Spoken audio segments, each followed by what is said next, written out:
Most people think making friends after 25 is tough because life gets busy, or they think that something's wrong with them. But that's not the truth, my friends. The truth is that modern life quietly dismantles the conditions in which friendships grow.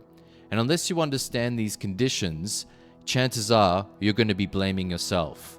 We don't want that.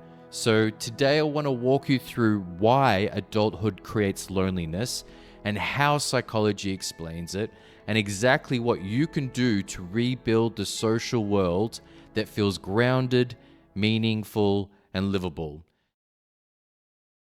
Alright, let's start with the part that nobody wants to talk about. When you're young, friendship isn't something that you make. It just happens, right? It's intuitive for the most part. School, sports, parties, classes, these environments throw people into your life whether you like it or not. But after 25, those environments disappear. Routines harden, work absorbs your energy, and the world starts shrinking around you without you noticing. Then, suddenly the thing that used to feel effortless starts to feel heavy, awkward, and confusing. I want to reassure you, the problem isn't with you. The conditions have changed, and the problem is that nobody told you how to adapt. The loss of the default social containers. Here's the psychological shift that blindsides adults. Friendship needs a container, a space where people can see each other repeatedly, predictably, and without pressure. We don't just arrange friendships. School is a container. Teams are containers. Class tutorials are containers. Your early 20s share houses, containers. But adulthood collapses them. Now your primary container is probably your job, right? And for many people, including me, that's not enough for you to build a full social life. So when the container disappears, the friendships often disappear too.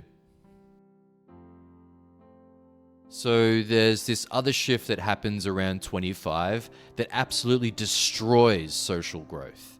Adults stop exploring who they could be, and they start defending who they think they are.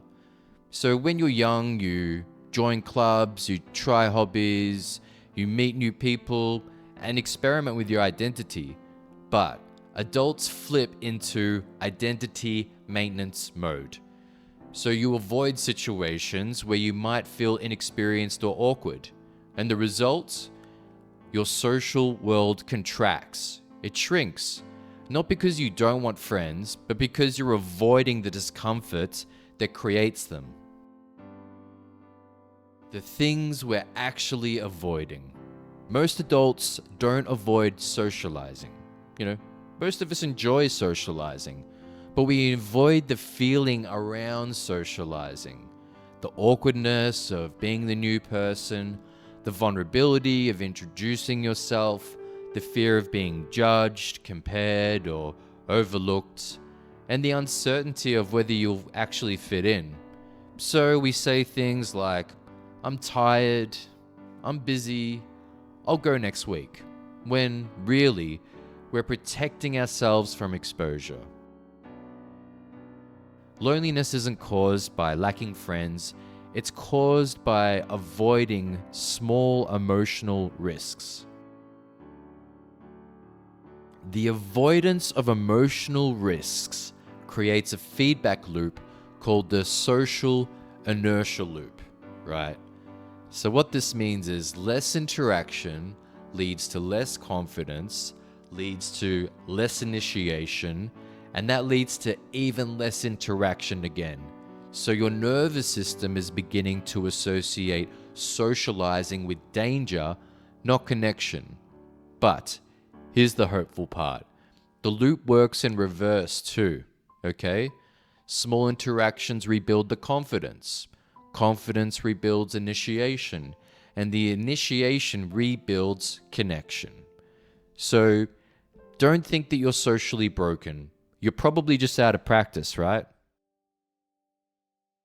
Subscribe if you want to keep exploring this stuff together, okay?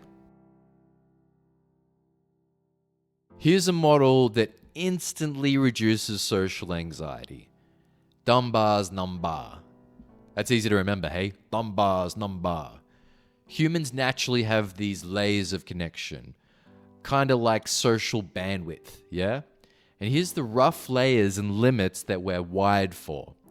5 deeply close people, 15 trusted regulars, 50 consistent contacts, and 150 familiar acquaintances. Modern life collapses these layers. We either expect 1 or 2 friends to meet all of our required emotional needs, or we feel like failures for not having 50 close friends. Understanding your layers brings relief. You don't need more people, you just need the right people in the right positions and realistic expectations.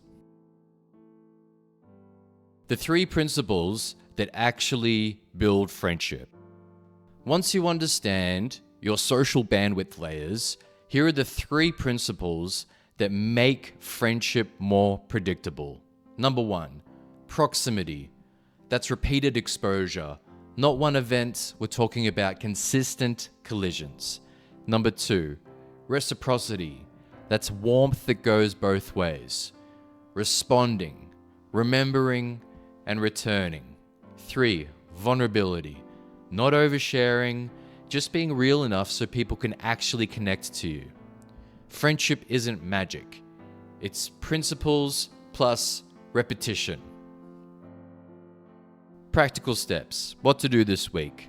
If you want to improve your social life this week, here's the step-by-step plan. Number 1, choose a social container. A class, a club, a gym, a co-working space, anywhere where there's going to be repetition. Number 2, attend 3 times. Not once, not twice, 3 times. That's because the brain bonds through familiarity. Number 3, ask one tiny question per visit. We're talking about, how's your week going? Are you new here? Small questions like that open big doors. Just take the first step. Number 4, offer a little warmth of familiarity. Remember their name, smile, and acknowledge them. As simple as that. It's a big deal when you remember somebody's name, you say it back to them, and you acknowledge that they exist. Number 5, offer a follow-up. A coffee, a walk, a drink, or just hang back to chat.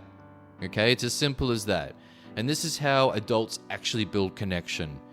Deliberately, with consideration and consistency. Moving forward, the hopeful reframe. Most of us think that we're a little behind socially. We're not. You're not. We're just scared and out of practice, yeah? Friendship after 25 isn't about luck. It's more about intention. You don't need to become more extroverted. You don't need this huge personality.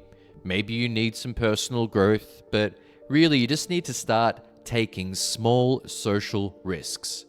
Okay? Consistently. Commit to it. Your confidence will start coming back. Your world will start to expand. And you'll start feeling more like yourself again. And that's what we want. You're not starting from zero. You've got experience. So let's start from the experience, right? That's your advantage.